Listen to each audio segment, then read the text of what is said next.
대학 때 어떤 봉사 동아리에서 시각장애인 체험을 한번 한 적이 있습니다. 눈에 안대를 하고 시각장애인들이 얼마나 어려운지를 경험하는 시간이었습니다. 한 30분 정도 했는데 꼼짝도 못 하겠더라고요. 손을 잡아줘야 움직일 수밖에 없고, 움직일 때마다 앞에 누가 있는지 혹은 장애물이 있는지 넘어지지는 않을까 불안한 마음을 감출 수가 없었습니다. 헬렌 켈러는 자신에게 딱 3일만 볼 수 있는 능력이 있었으면 좋겠다라고 말했습니다. 3일이 주어지면 첫째 날은 사랑하는 사람들을 자세히 보고 싶다. 둘째 날은 새벽에 밤이 낮으로 바뀌는 거룩한 장면을 보고 싶다. 세 번째 날은 뉴욕 거리에 서서 오가는 행인들을 가만히 보고 싶다 할 정도의 고백, 소원을 말한 적이 있습니다. 그만큼 눈을 뜨고 살아가는 것이 얼마나 대단한 건지 표현한 거겠죠. 우리는 일반적으로 다 눈을 뜨고 살아가기 때문에 이런 감격이 없지만, 그렇지 못한 분들에게는 이것은 아주 큰 일이라고 볼 수 있습니다. 오늘 요한복음 예수님의 이적 7가지 중에 6번째 해당하는 날 때부터 시각장애인 된 자의 치유의 이야기입니다. 예수님께서는 자신을 세상의 빛이라고 말씀하셨습니다. 빛으로 오신 예수님은 어둠에 살고 있는 시각장애인을 빛의 삶으로 인도해내십니다. 이것은 단순한 기적의 이야기를 넘어서 어둠의 인생에 처한 사람에게 빛의 인생으로 바꿔주는 기적의 이야기입니다. 그럼 무엇이 어둠의 인생이고 무엇이 빛의 인생일까요? 함께 은혜를 나눌까 합니다. 첫 번째, 어둠에 사는 삶입니다. 어둠에 사는 삶이라면 사단이 가장 기뻐하는 삶이겠지요. 세 가지를 말할 수 있습니다. 첫 번째로는 원망하는 삶입니다. 2절에 보니까 누구의 죄로 인함입니까? 자기니까? 그의 부모니까? 이렇게 묻습니다. 그 당시에는 어떤 문제가 발생하면 그것은 죄의 대가라고 믿었습니다. 인과 응보 사상이 있죠. 그러니까 눈이 보이지 않는 선천적인 문제를 갖고 태어났다면 그것은 부모 죄 때문이냐 아니면 자기 죄 때문이라고 묻는 것입니다. 자기 죄 때문이라고 한다면 죄책감이 생길 것이고, 부모 죄 때문이라고 한다면 부모를 원망하게 되겠죠. 나의 문제를 부모에 대한 원망으로 갖거나 혹은 자신의 죄에 죄책감으로 갖거나, 이것은 다 어둠으로 가는 것입니다. 원죄가 처음 들어왔을 때 아담과 하와가 보여준 태도는 모든 탓을 남에게 돌리는 것입니다. 아담은 하와에게, 하와는 뱀에게 탓을 돌리면서 원망하기 시작했습니다. 즉 원망이란 원죄가 준, 우리 인간에게 준 질병이라고 말할 수 있죠. 살다 보면 어떤 가정은 부모가 원망스러울 때도 있겠죠. 가정 형편이 안 좋거나 부모가 이혼을 했거나 아니면 폭력을 행사하는 불우한 환경을 줄 수도 있습니다. 그런데 부모가 나쁘다고 생각하면 그 나쁜 환경, 나쁜 사람 밑에서 자라는 우리는 어떤 사람일까요? 하찮게 느껴질 수밖에 없겠죠. 그래서 자존감이 낮아지는 것입니다. 이렇게 생각하면 생각할수록, 부모 탓을 하면 할수록 자신은 아주 하찮은 존재로 돼버립니다. 혹은 이것이 자신의 잘못이라고 생각하고 죄책감을 가져도 마찬가지입니다. 결국 원망이나 죄책감은 결과적으로 자신을 사랑할 수 없는 것입니다. 왜 어둠이냐? 하나님께서 사랑받으라고 사랑스럽게 만든 인간이 자신을 사랑하지 못하고 살아간다면 그것이 바로 어둠입니다. 그래서 원망과 죄책에 빠져 있는 삶은 어둠으로 가는 인생이라고 말할 수 있습니다. 두 번째, 왜 어둠의 인생이냐? 운명으로 받아들이면서 체념하는 삶이다라고 볼 수 있기 때문입니다. 1절에 보니까 날 때부터라는 단어를 쓰고 있습니다. 날 때부터. 그러니까 타고났다, 운명이다라고 말할 수 있죠. 운명이 뭡니까? 나도 어쩔 수 없는 거죠. 타고났으니까요. 우리가 흔히 말하는 팔자다라고도 말할 수 있습니다. 운명의 문제는 뭐냐? 운명이니까 체념시키는 거죠. 우리가 변화의 가능성을 갖고 있음에도 불구하고 운명으로 받아들이면 결국에는 체념하는 인생이 되기 쉽습니다. 불교나 힌두교에서는 윤회설을 가르칩니다. 오늘날 우리가 이런 문제가 있다면 그것은 전생에 어떤 문제를 일으켜서 그 대가가 오늘 현생에 있다라고 가르치는 거죠. 인도를 보면 그것이 얼마나 뿌리 깊게 있는지 알 수 있어요. 인도는 세계에서 가장 인구가 많은 나라 중에 하나입니다. 10억이 넘습니다. 우수한 과거의 역사와 문명을 갖고 있어요.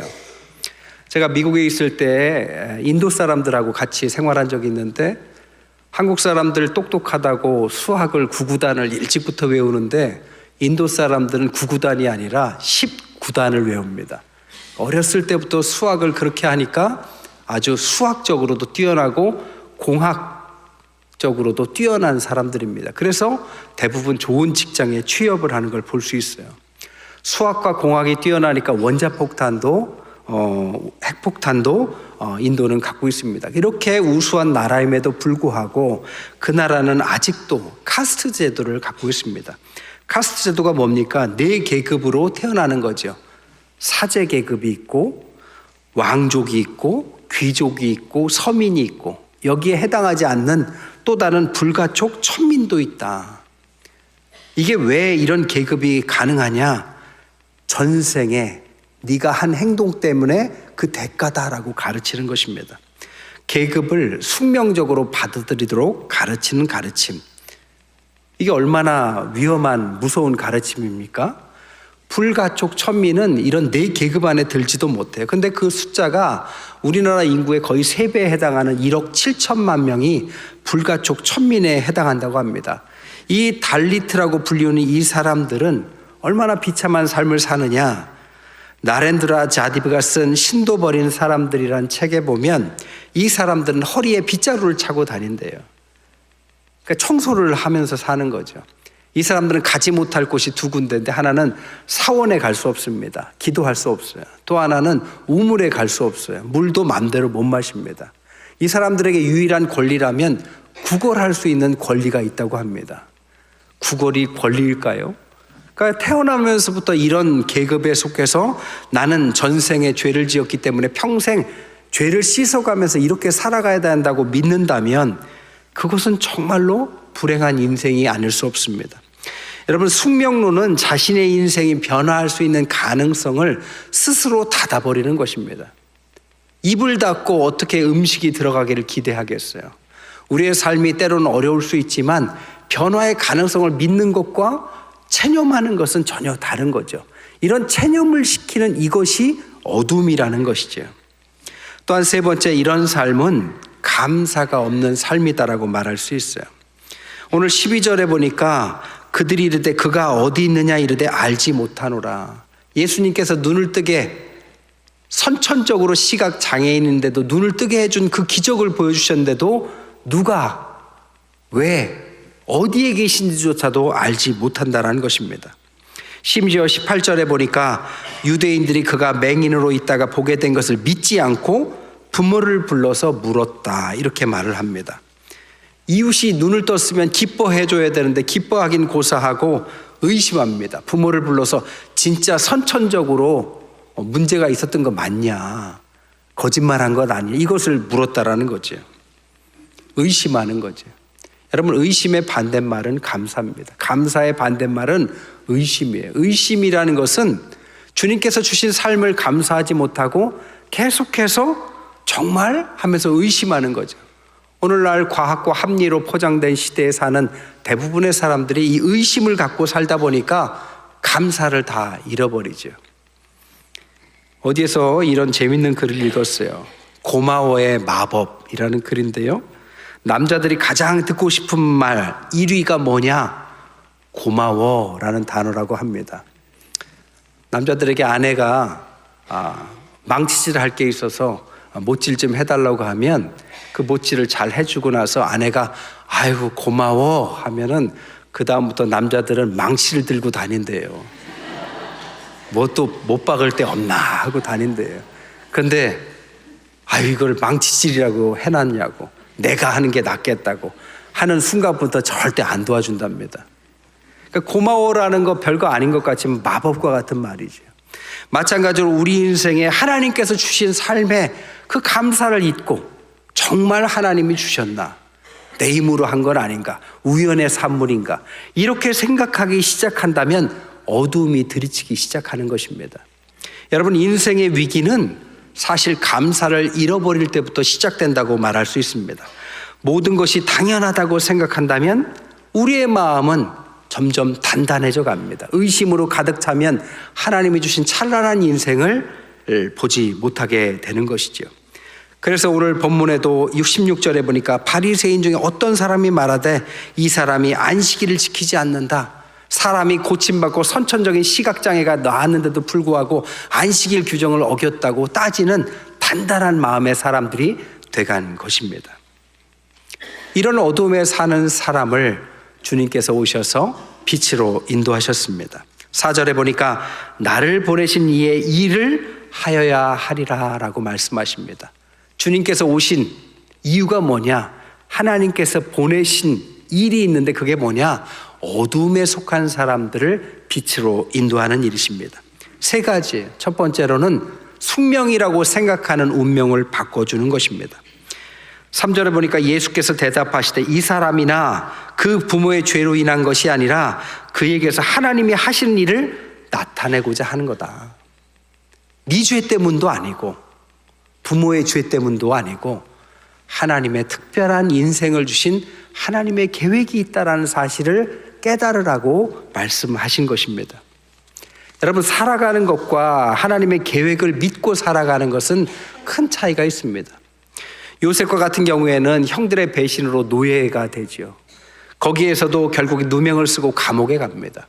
2번이나 이런 어려움을 겪어요. 한 번도 아니고 이것이 반복되면 사람은 좌절하기 쉽습니다. 연속적으로 2번 넘어지면 일어나기 쉽지 않아요. 그런데도 불구하고 요셉은 번쩍 일어납니다. 왜 벌떡 일어나느냐? 그는 어렸을 때 하나님이 주신 꿈을 꿨기 때문입니다.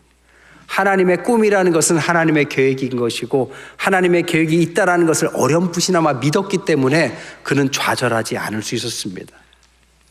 사울 왕은 국가 권력을 통해서 다윗을 시기하고 죽이려고 하죠. 도망 다녔던 다윗이 지치지 않고 끝끝내 왕이 된 것은 어렸을 때 사무엘이 와서 그에게 왕이 될 거다라고 하나님의 뜻을 전했고 그를 기름 부어서 왕으로 삼았던 하나님의 계획을 알았기 때문입니다. 하나님의 계획이 있습니다. 우리 모두에게는 하나님의 계획이 있어요. 아무리 어려워도 하나님의 계획은 꺾이지 않습니다. 아무리 어려워도 그 어려움이 오히려 나중에 하나님의 계획의 일부가 될 것입니다. 그런 믿음이 우리를 일으켜 세운다라는 거죠. 두 번째, 그리스도가 되게 하는 것, 이것이 빛으로 가는 것입니다. 여러분, 요한복음의 7가지 기적은 공통적으로 예수님께서 그리스도, 우리의 메시아 되신다, 하나님께서 보내신 하나님의 아들이다라는 사실을 믿도록 가르치신 것입니다. 근데 유독 예수님께서 기적을 일으키지 못한 곳이 계세요. 어디냐? 본인의 고향입니다. 본인의 고향에서는 예수님을 메시아로 바라본 게 아니라 예수님을 마리아와 요셉의 아들로만 보았습니다. 아들로만 보니까 메시아로 보지 못하니까 그리스도가 되지 못하신 거죠. 여러분, 주님을 주님으로 만나셔야 돼요. 주님을 주님으로, 하나님께서 우리를 구원하시고 함께 하도록 보내주신 우리의 구원자. 그래서 4절에 나를 보내신 이의 일을 하시는 분, 7절에 실로암 못에 가서 씻어라 하는데 이 실로암의 뜻이 뭡니까? 우리를 보내셨다, 보냄을 받았다. 주님은 우리의 어둠의 눈을 씻고 밝은 눈을 뜨도록 우리를 보내심, 하나님으로부터 보내심을 받은 하나님의 아들입니다. 이것을 믿는 자에게만 그런 기적과 같은 일이 일어나는 거죠. 어떤 시골교회 목사님이요, 내가 언제까지 이 시골에서 여기에서 목회를 해야 되나 어느 날 크게 낙심이 되더라는 겁니다. 크게 낙심하는데 하나님의 음성이 들리더래요. 너는 왜 네가 한 설교대로 안 사냐. 그래서 그날 설교를 다시 보니까 제목이 낙심은 사탄이 주는 마음입니다 라는 설교를 자기가 한 거예요. 했는데도 불구하고 자신이 한 설교도 자신에게 위로를 주지 못한 거죠. 하나님 앞에 회개하고 찬송을 막 하는데 낙심이 떠나가고 희망이 생기더라는 겁니다. 여러분, 말씀을 말씀으로, 복음을 복음으로, 그리스도를 그리스도로 받아들이는 것이 중요합니다. 마틴 루터나 칼빈이나 웨슬레는 다 회심의 공통점이 로마서를 통해서 회심합니다. 의인은 믿음으로 구원받는다라는 사실을 통해서 말씀이 말씀되게 믿을 때 공통적으로 회심이 일어나더라는 겁니다. 성경을 그냥 책으로도 읽을 수 있지만 하나님의 말씀으로 읽으면 이런 역사가 일어납니다. 복음을 복음으로 받아들이는 사람은 살인자가 주님의 제자가 됩니다. 창녀가 주님의 일꾼이 됩니다. 교회도 교회되게 해야 합니다. 수많은 교회 중에 하나가 아니라 주님께서 세우신 귀한 태평교회, 50년 전에 하나님께서 예비하시고 이 지역을 살리라고 보내신 귀한 교회, 그렇게 받아들일 때 이 교회가 교회다워지는 것이죠. 내가 나다워져야 합니다. 그냥 살아가는 사람이 아니라 하나님께서 이 시대에 보내신 하나님의 사람, 하나님의 고귀한 형상을 입고 이 땅에 은사를 주어서 보내신 특별한 존재, 그것을 믿기 시작할 때 자신의 인생을 살기 시작하는 것입니다. 찬양대는 찬양대에 다와야 합니다. 그냥 직분을 맡은 것이 아니라 하나님께서 맡기신 영광의 찬양을 하는 하나님의 일꾼들, 교사는 교사다워야 합니다. 지식의 전달자가 아니라 베드로에게 예수님께서 부활하시고 부탁하신 어린 양을 먹이라, 이 역할을 감당하는 생명의 전달자. 말씀이 말씀되고 복음이 복음되고 그리스도가 그리스도 되게 할 때 인생의 변화가 일어날 줄 믿습니다. 마지막 세 번째로는 증인으로 섰을 때 육신의 눈뿐 아니라 영의 눈도 뜨게 하더라는 겁니다. 구원은 눈만 뜬다고 되는 게 아니라 육신의 눈뿐 아니라 영의 눈도 떠야 되는 거죠. 오늘 17절에 보니까 눈을 뜬자마자 사명이 발견되는데 17절에 주님을 선지자십니다 라고 알아봅니다. 그리고 33절에 보니까 이 사람이 하나님께로부터 오지 아니하였으면 아무 일도 할 수 없으리라. 하나님의 계획이 있다라는 사실을 깨닫고 자신의 인생을 돌아봅니다. 그리고 25절에 보니까 그가 죄인인지 내가 알지 못하나 한 가지 확실한 것은 내가 맹인으로 있다가 지금 보는 그것이다.